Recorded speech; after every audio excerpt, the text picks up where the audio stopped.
really love that opening, guys. Hello, World Wide Web. Welcome to the Hanging With Web Show. I'm GW Pomichter. I really do like that animated opening. I can't help it. Thank you to our good friends at NSC Live TV for that opening. Guys, we are here in the studio for Media Day, summer 2020, and we've had a great time today. We're hanging out with musicians, authors, filmmakers. We had some podcasters. We're loving this, man. So thank you for hanging out with us live today while we record our interview segments for the Hanging With Web Show. I'm GW Pomichter, and joining us in the studio right now is musician Billy Ray Rock, because when your name is Billy Ray Rock, you only have one career path. Your parents have limited you to one career. You have to be good at music because they named you Rock. You don't have a choice. You're going to be the guy or not. But you can't work at McDonald's and say, welcome to McDonald's, I'm Billy Ray Rock. That won't work. You have to be a rock star. So welcome, Billy Ray, to the Hanging With Web Show, man. I know you're staying safe. You're isolated. You're doing your thing, but you're still making music, man. So, you know, how's it going? It's going good, man. You know, I think sometimes the most creative moments happen when you're in the most isolated situations because you don't have the distractions and whatnot, man. So, Absolutely, man. This is the time. If you're gonna write, you got to write. If you're gonna sit down and put down a melody or lock in a lyric, now's the time, because all these things swim around in your mind when you're by yourself, right? Absolutely. So let's talk a little bit about your musical journey. Let's bring everybody up to speed here. How long have you been playing and performing, and how long have you been doing so professionally? And let's just talk about your journey and where you got started, man. Well, I started off in music, man. Back years ago, I was basically doing the whole garage band thing with buddies in high school and whatnot. And then and I love the fact that we did all different types of music and whatnot doing it. But before I got to that point, I was largely influenced by my brother Freddie, who was in the back room of it, because I grew up really poor. An old house. He was always practicing on the saxophone. And I thought it was kind of dumb. It was annoying. I was a kid, about 9 years old. And I got to be about 11 or 12, and he was still practicing. And one day his band came down to my local junior high and did a concert. And every pissant girl that I even thought I was cute came running to the stage and was screaming. And I was like, oh, my God, I got to check out this music thing, you know? So I got into the music. And, again, I did the garage band thing for a while, got up in out of high school, kept learning how to play different instruments. I was just curious about everything. And I finally, at about 16 or 17 years old, latched onto the bass guitar and did that. Was influenced largely by some bassists from years ago, Verdi White from Earth, Wind & Fire, of course, Verdine. He caught my eye. Louis Johnson from the Brothers Johnsons, Larry Graham, those types of guys, and largely influenced what I was doing. And so I did that for a while, man, and we peeled up into the 90s and early 90s. I was doing some booty shaking music, kind of like the old Two Alive crew. You know, shake that, shake that booty, you know, those kind of things. So I went through that. I had a song I did called Booty Slide. It got a lot of attention. And it was real big in the South and East Coast. And I got hooked after that. And I got into the late 90s, man. I thought I wanted to be a gangster rapper. Then I realized I wasn't a gangster. And then, but I kept producing music and playing instruments, man. And next thing you know, it was the 2000s. And I've always loved EDM music, house music. And so I went and did a bunch of songs doing that. And then I realized when it came down to getting booked in places, I was having an issue because a lot of EDM organizers, they want DJs if you're doing EDM. Yeah. And I wasn't a DJ, and certainly I didn't have a six-pack to show people on stage. So there was nothing for me to do there. And so I went from that. I thought, man, I really want to get into funk music, but nobody was really wanting to hear it. And, everybody was like, hey, we just, we're kind of lukewarm on it. So I went on into rock. I've always loved rock music. And I started doing rock. I realized I was pretty damn good at it. Got in a rock band. And then I realized the reason why I stopped getting into rock bands, because the same drama happened. Then I got out of the rock band and the drama and the baby mamas and everything that came with that, and started doing it on my own, man. And it's kind of got me here. That is awesome. And I want to. This is great for our audience to hear, because I want everybody to really focus in that this isn't an overnight journey. You know, Billy's been on this journey since junior high school. Yeah. And you know, part of so much of what we do in the arts is a continuously honing our craft and learning more and becoming.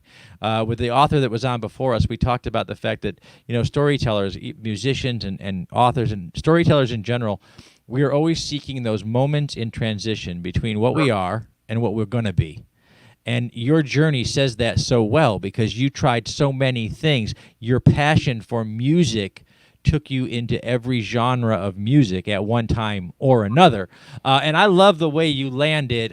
Guys, if you guys have not checked out Billy's socials yet, over on YouTube, I love where he landed, because he is the African-American rock dance, you know, this is his thing. Since Prince. I love that, maybe. But it's great. I love that, because, you know, it just shows the journey that you've been on, man. That you've dipped your feet into the water at all of these musical stages and finally settled where you felt comfortable. And that it wasn't like, hey, I woke up in ninth grade and liked music, and in 10th grade I became this guy. This is a journey through life. Absolutely. That makes you a better musician. Do you have a song, you know, one of your songs that is near and dear to you that stands out more than the rest? It's like trying to pick a favorite kid. I know it's hard. Although I have enough children, so I can tell you I do have a favorite. So yeah, I've got a song that I think, like the song I do, "Time Keep On," is probably one that strikes me because I think it's so relevant for what's going on out there. It's an alternative rock type of song. Okay. And he's got a real good friend of mine, Chris Holmes, who does a phenomenal rock guitar solo in it. But that song, you know, stands out to me as being a song that I can't hear enough. I'm never tired of hearing it. It's got a lot of, again, lyrics that are relevant to the struggle I think a lot of people are going on right now. But my favorite song depends on the mood I'm in. You know what I mean? When I feel silly and want to dance, I pop in the Sunglasses at Night. And you know, nice.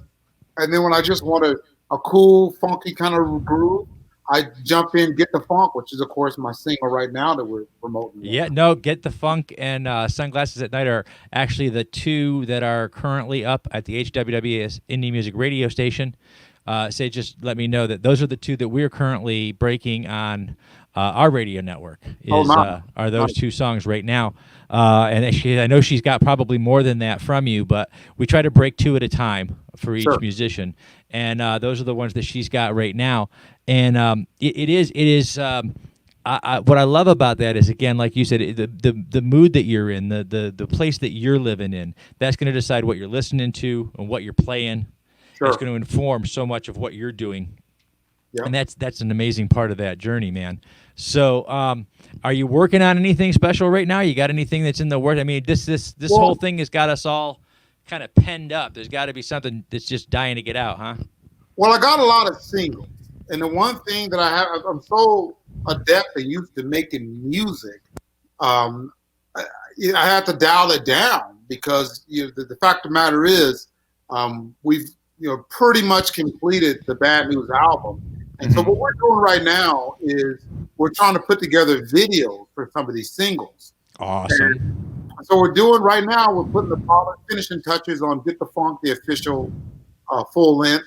And we're also getting ready to start on Bar's Closing, which is another song that I'm really high on. And we're going to do a full length of that one. And of course, right immediately after that, we're going to do Sunglasses at Night.